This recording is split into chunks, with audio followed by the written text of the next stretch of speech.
Good morning and welcome to My Catechism. I'm your talk show host, Father Lucas Inoc, and with me is my co-host, Brad Adam Ampier, the President of the Catholic Faith Defenders in the Archdiocese of Cebu. Today is the 26th Sunday in the Ordinary Time, according to our Church's liturgical calendar. Our Gospel reading is taken from the Gospel of Mark, chapter 9, verses 38 to 43, 45, and 47 to 48. And this is something that Brother Ampier and I will be discussing today. And this is about the complaint of the disciples of our Lord that there are people who use the name of our Lord and trying also to heal other people by invoking the name of our Lord. And they complain to Jesus that these people should be stopped because they are not with us, they are not part of our group. But Jesus reprimanded them that don't stop them because matod pa niya nga kinsa kato nga gamit sa kungalan sa maayong paagi is not against us but they are still with us. So this is something that we will be reflecting on today. Please stay with us.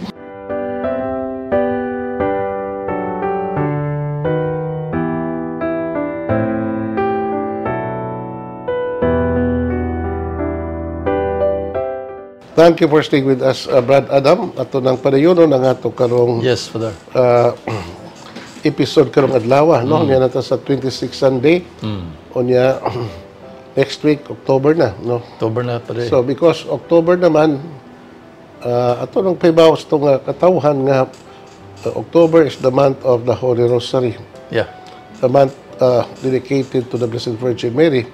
So I would like to remind our people to continue praying the Rosary every day, not just during the month of October, but all the days of our life. Yeah. Kaya doon naman ko uban, Brad, nga October na ang pagrosaryo. Dili man na mao. Ang pagrosaryo o sa kadebosyon sa atong simbahan, Marian devotion, na atong yung i-propagate sa atong katawhan, especially for our young people today. Why I do emphasize the young people, Brad?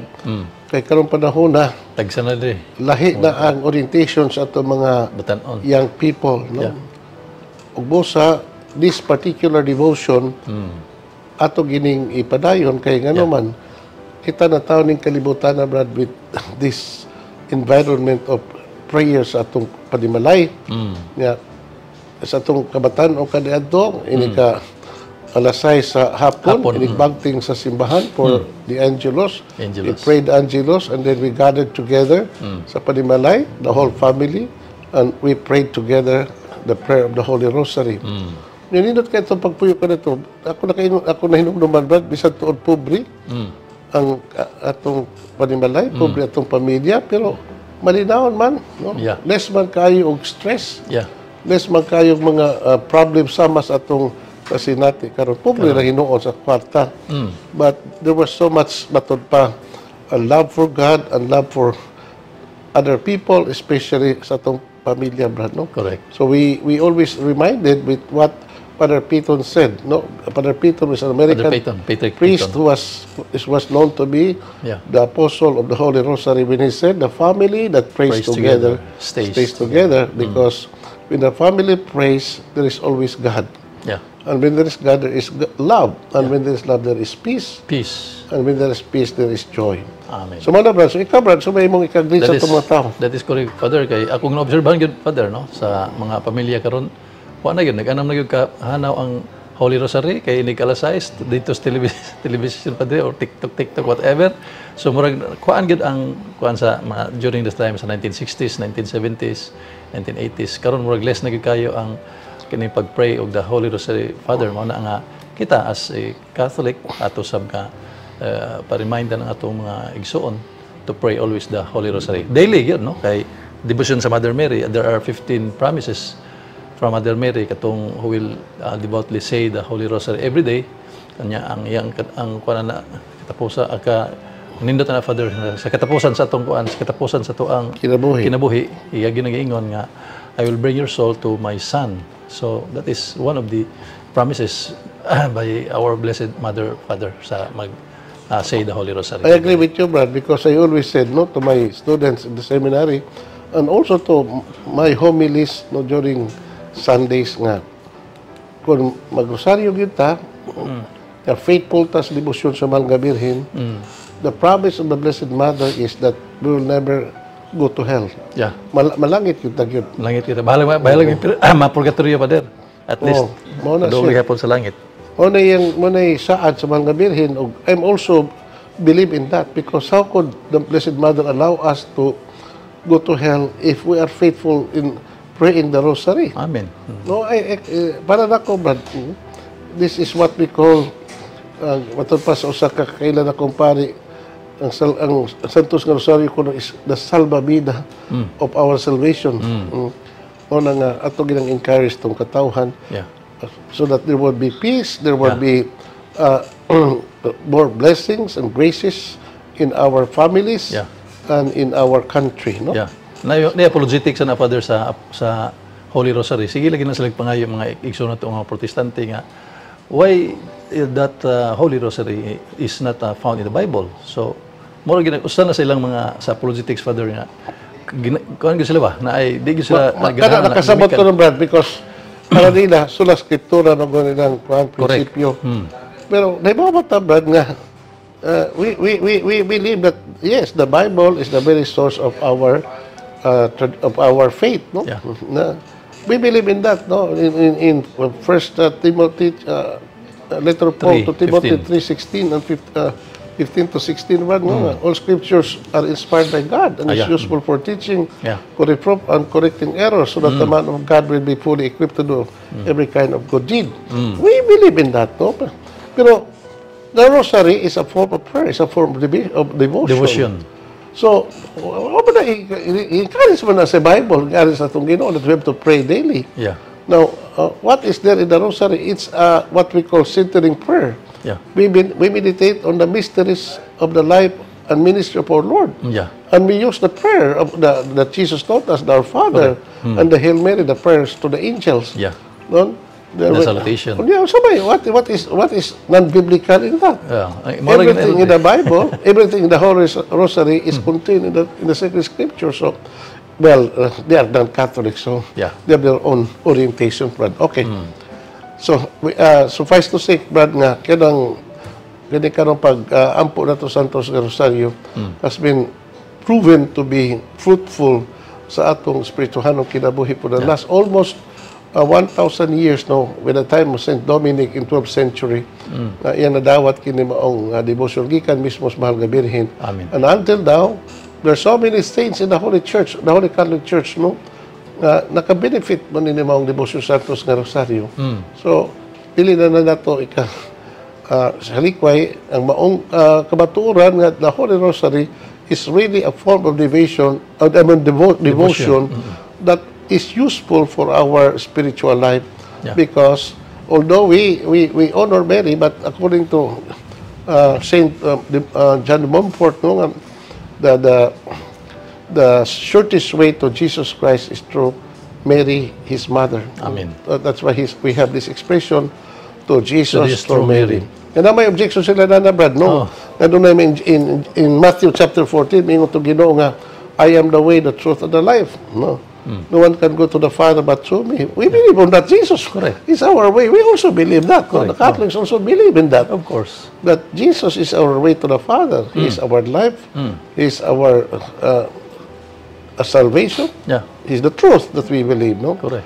But lagi, Brad, no, sa atong pagdebosyon, sa atong dawat to Ginoo as our Lord and Savior, as our life, and our salvation. Yeah. So we cannot also disregard, no, the role of His mother in our devotion, in our relationship with the Lord. No? Correct. So the more we love His mother, the more also will be blessed by Jesus Christ. No? So we cannot. That's very logical, no? Yeah. So hinauton ta, Brad, nga kining maong issue nga kuan against the devotion of the Holy Rosary, or practically all Marian devotions sa the Catholic Church.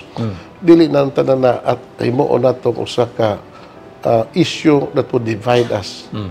no, but rather imo na nato nga issue nga magka-unite na ta nga dili na kay mura ba usa sa mga content sa ato ebanghelyo karon. So muna atong basahon ang ato ebanghelyo, Brad, no? Sige, Father. The Lord be with you. And with your spirit. A reading from the Holy Gospel according to Mark. Glory to you, O Lord. John said to him, Master, we saw someone who drove out demons by calling upon your name, and we tried to forbid him because he does not belong to our group. Jesus answered, do not forbid him, for no one who works a miracle in my name can soon after speak ill of me. For whoever is not against us is for us. Yeah. If anyone gives you a drink of water because you belong to Christ and bear his name, truly I say to you, he will not go without reward. If anyone should cause one of these little ones who believe in me to stumble and sin, it would be better for him to be thrown into the sea with a great millstone around his neck. If anyone makes you fall into sin, cut it off. It is better for you to enter life without a hand than with two hands to go to hell, to the fire that never goes out. And if your foot makes you fall into sin, cut it off. It is better for you to enter life without a foot than with both feet to be thrown into hell. And if your eye makes you fall into sin, tear it out. It is better for you to enter the kingdom of God with one eye than keeping both eyes to be thrown into hell, where the worm that eat them never die, and the fire never goes out. The Gospel of the Lord. Praise to you, Lord Jesus So, Christ. with money nga ito kinatibok ang Ebanghelyo, Brad, no? Nindot kayo nito Ebanghelyo karon tungod kay we hear Jesus teaching us so many lessons. Yeah. Not just one theme, not just one particular lesson, but many. Yeah. So, hindi na ito ma-exhaust yung mga contents sa Ebanghelyo karon. So, what is important nga that things that we can also digest at the same time ato ikapaambit nga ito itong audience, Brad. That is right. And we will be back after this short break. Please stay with us.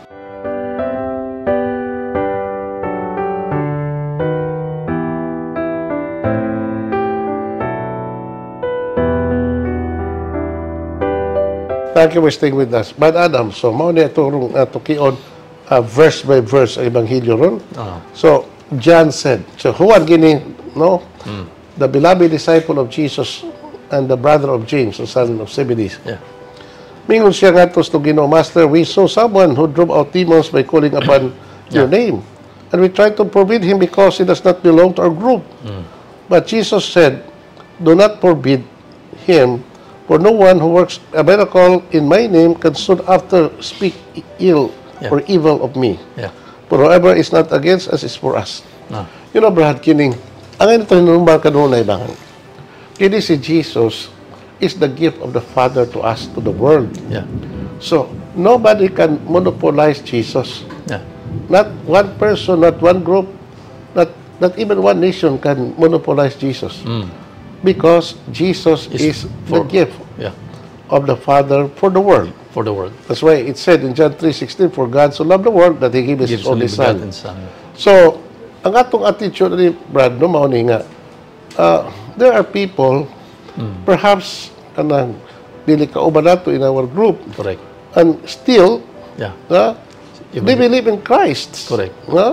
And they are faithful to Jesus and His teaching. And if they use the name of Jesus for good, so why prevent them? Why stop them?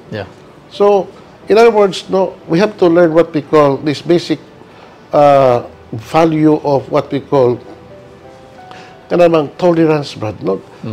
You know, there are so many bad things happening in the world today because of the lack of tolerance among so many people.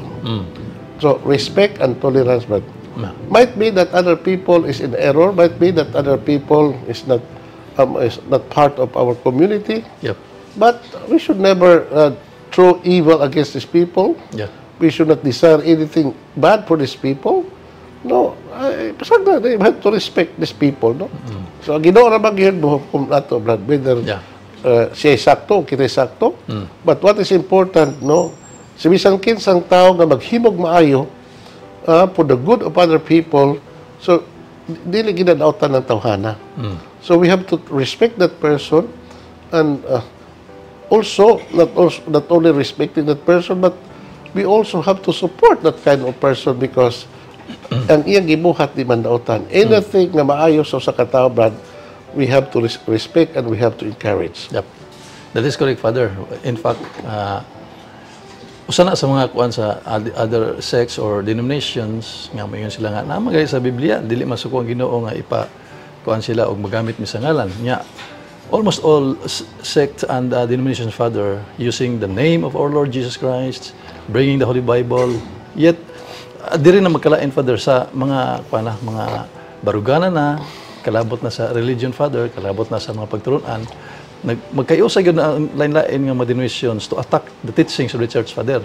Although, they're using the Holy Bible, using the name of our Lord Jesus Christ. Pero at the end, Father, ang mga doktrina yun, nga gitulo sa Sibahan Katoliko, ila mang gubon, Father, ilag yung, in fact, ganihan, may pagkuhan ako sa television, o sa kapastor, dagko kayong imahe sa mahal nga birhen, gibugha gid, Father, yatubangan silang mga katawhan.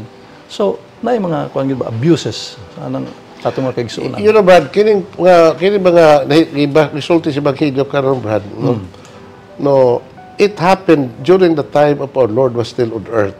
Yeah. No? So, wapay mga division among different churches kaniadto. So,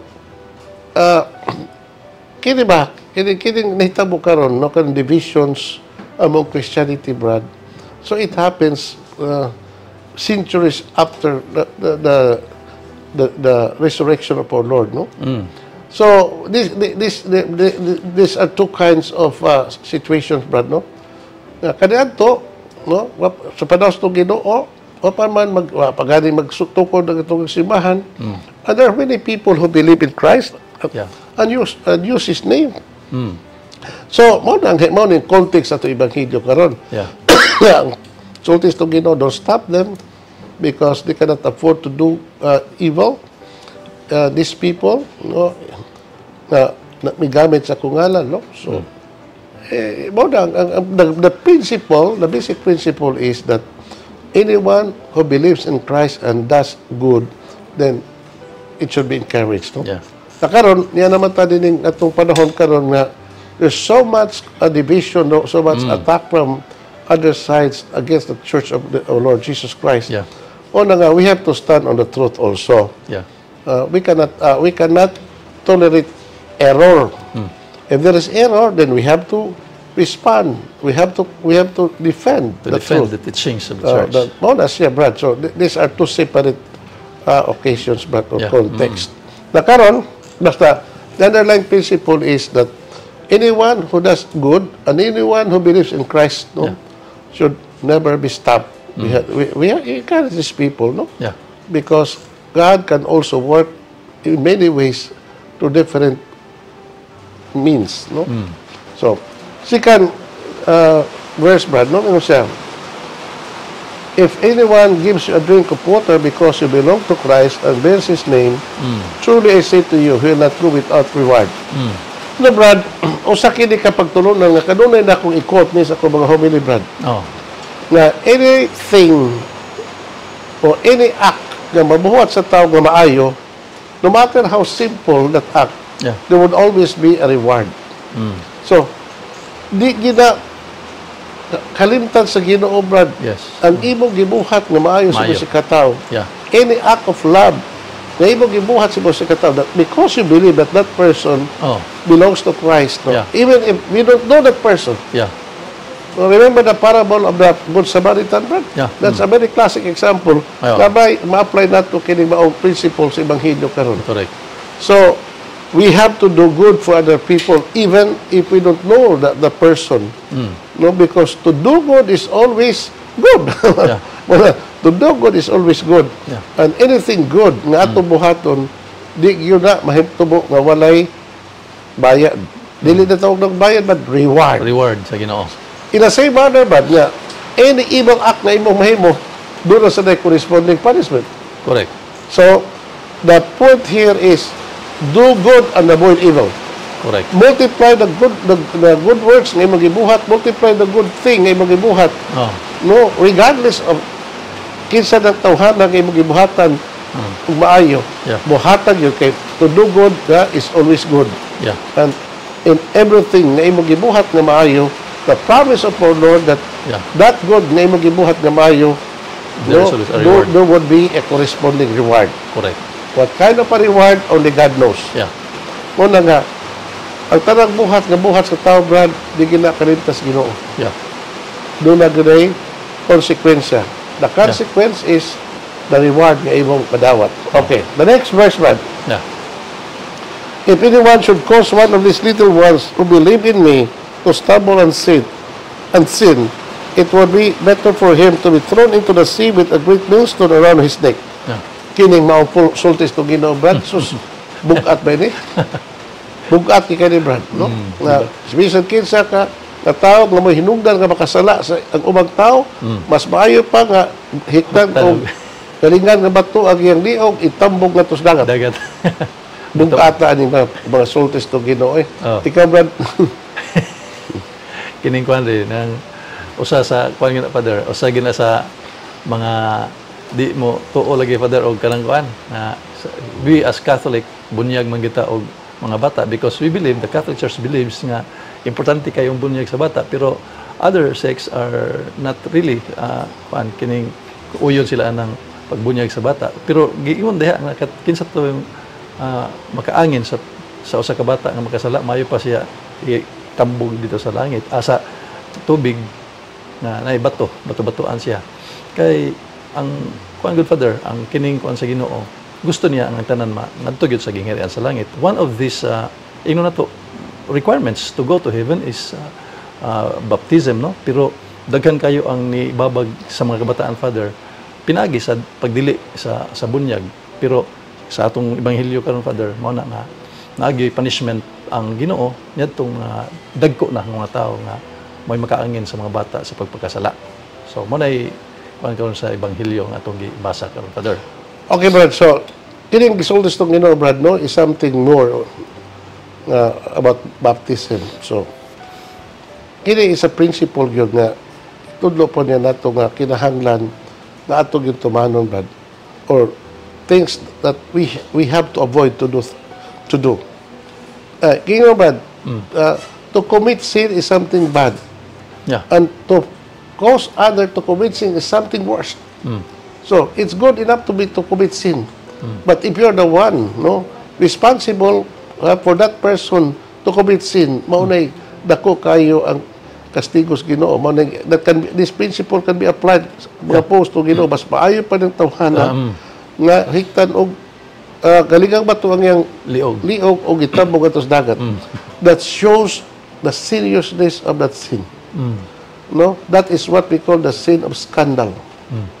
No, the sin of scandal, but that we have to avoid by all means in our life. Never be the cause of the downfall of other people. Yeah. Never be an instrument for other people to fall into sin. Yeah. Rather, we should be instrument for the good of other people, not for these people to fall into sin. Ganun naman, anong i-apply ni ba? Kita Kristiyanos man. Yeah. Ang atong pagkakristohanon, Brad, is not only meant for us. Yeah. So we have to what you call offer what we have, the gift of our faith, and be a blessing towards other people. Ug sa kinahanglan nga i-reach out nato atong mga tao, at at the same time tabangan nato sila nga mag-grow, dili nga mao kita hinungdan sa ilang downfall, sa ilang pagkatao. Amen. And we'll talk more about this after this short break. Please stay with us.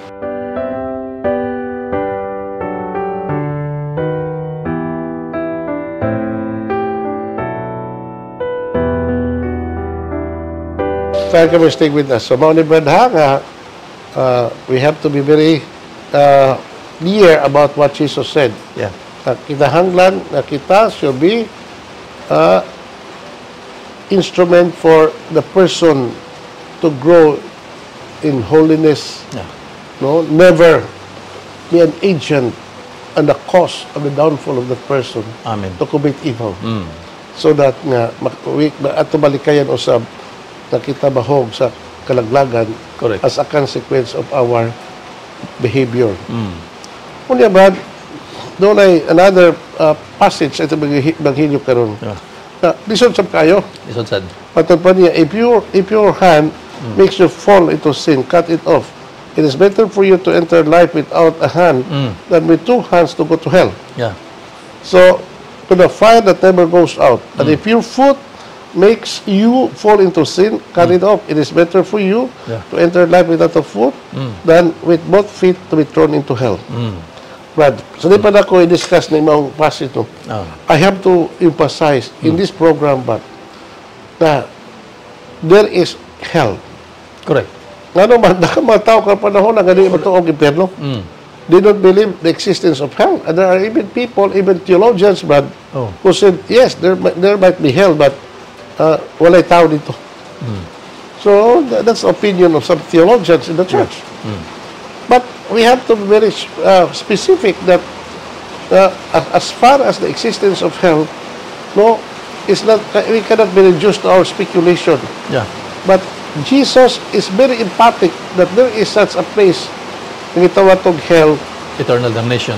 nga mao'y panugan ni adto mga tao nga nakahimog sa salanan ng kalibutan. Correct. And as much as possible, we have to avoid all tanang pamaagi yun nga balik kay ta dito. Yeah. Balik ta mahog dito. Yeah. Inunua na kita makaabot sa kinabuhing way katapusan, which is the exact opposite of what hell is. Amen. No? And that is heaven. Yeah. Okay. Nga Brad, kini mao gisulti sa Ginoo nga kung ang imong kamot o hinungdan sa imong pagpakasa O ang tiil. kung imong tiil o hinungdan sa imong pagpakasa Putlon. putla ka nimong tiil o kamot kay maayo pa nimong mosud kas kinabuhi Nga putol. nga usay tiil usay kamot Kaysa tibok. kay sa tibuok mong lawas Magtambok tambok sa sa impyerno. Nan Brad, kini mao pagtulos to Ginoo sa kini ka what we call a hyperbole nga pagka figure of speech ba. Yeah. So kini nagpasabot lang Brad bang unsa ka seryoso sa usa ka tawo natong tanang tawo sa kalibutan Yeah. ang pagsunod sa gingharian sa langit. Correct. No, to go to heaven, Brad, na kinahanglan gini og pato pa efforts Yeah. with the grace of God. Yeah. And if it is necessary that we have to sacrifice anything in our life, ano lang kita maluwas, Brad? Yeah. We have to be willing to do it. Yeah. Because heaven deserves all our sufferings. Yeah. Heaven deserves all our, what you call, disciplinary actions to kinabuhi. Correct. No? So if it is possible to apply a drastic means Brad sa atong kinabuhi, aron ta balagit din biit. Yeah. No? Sama ra ko na Brad ba sa atong physical life, Yeah. atong biological life, no? Kung dunay masakit nato, nga, dunay bato ba imong pantog, bato imong kuan. Oh. If it is necessary nga apply mong surgery aron mawa kitong bato, you have to submit to it. Correct. Di ba? Yeah. So, if there is a pathological part of our body, in order to preserve our physical body, then, by all means, even to apply what we call surgical means, Yeah. then we have Yeah. to do it. In the same manner, but, no? Yeah.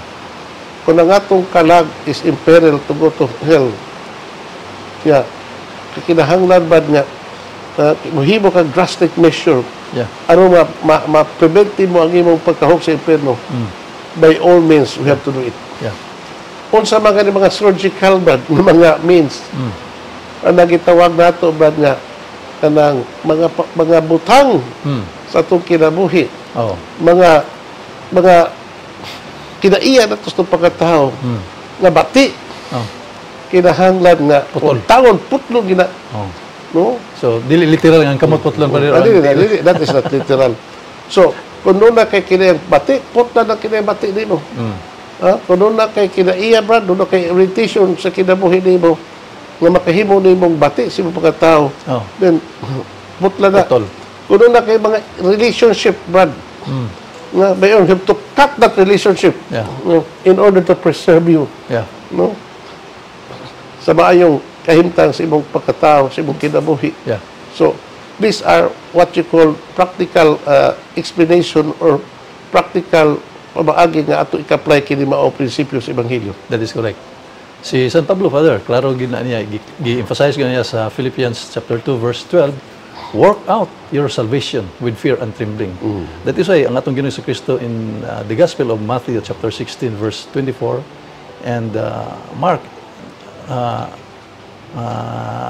9:34, Father, ingon yun siya, emphasize yun siya, if you want to follow me, deny yourself, take up your cross, and follow me daily.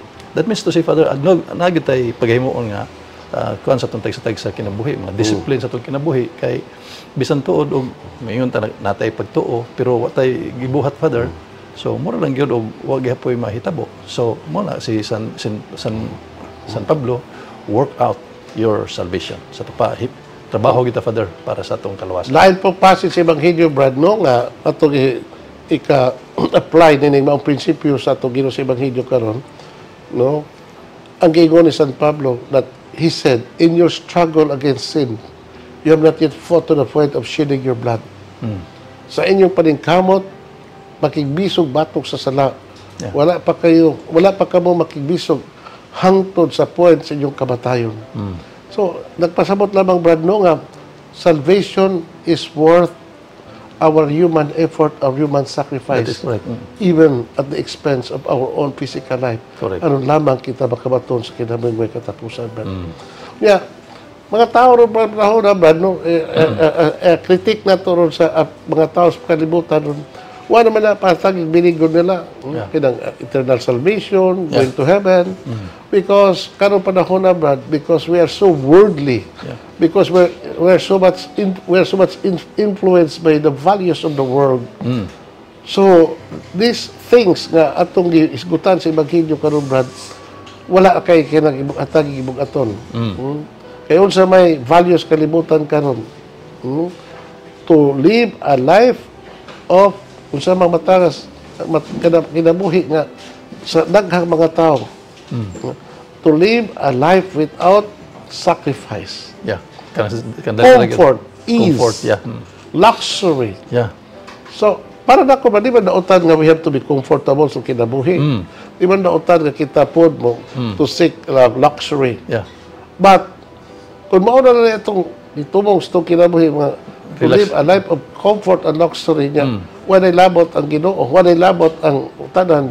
So, that is very dangerous. Very dangerous. Correct. Mosa nga, karon, Brad, nga, ni atas kalibutan nga, kinikalibutan gitpuyan karon, ilabihan na yun ka high-tech, Brad. Ug tungkol kay high-tech ng kalibutan, so, nag-ana po kalayo ang tao sa Ginoo sa langit. Mo na nga, manigkamot kita, Brad, to really rally on the side of God, aron sigunana ba nga ang atong katawhan, kita mismo, dili masaag, makaabot kita sa itong panulgang, kita maglangit. So, una nga, the values of the gospel, Brad, the truth of the gospel, Brad, is eternal. It's not subject to change. No? Even sa mga ideologies kalibutan.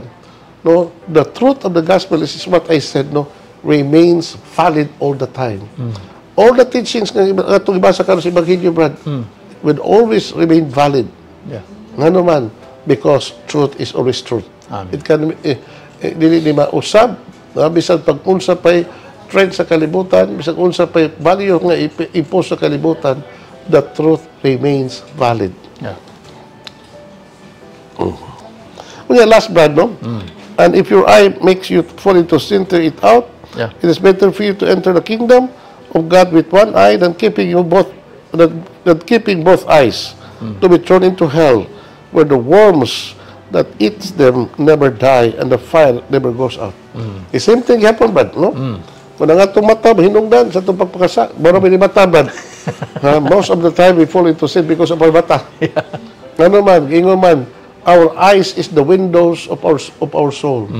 That's why we have to be watchful sa atong mga mata. Muna, Brad, no? Nga, taghan kay mga pagpakasala ng mga tao, for lack of discipline sa atong the faculty, the faculty of sight, Brad. Yeah. Well, kung doon natin makita na utan, Brad, no? So ignore lang God.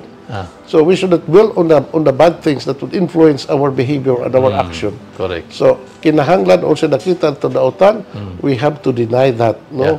And never dwell on that, but focus on the good things and see the beautiful things in the world that would lead you to life. Amen. So ato nang padalagin ato katawhan, no? The Lord be with you. And with your The spirit. Almighty God bless you. The Father, the Son, the Holy Spirit. Amen. Amen. Thank you and good day. Praise the Lord.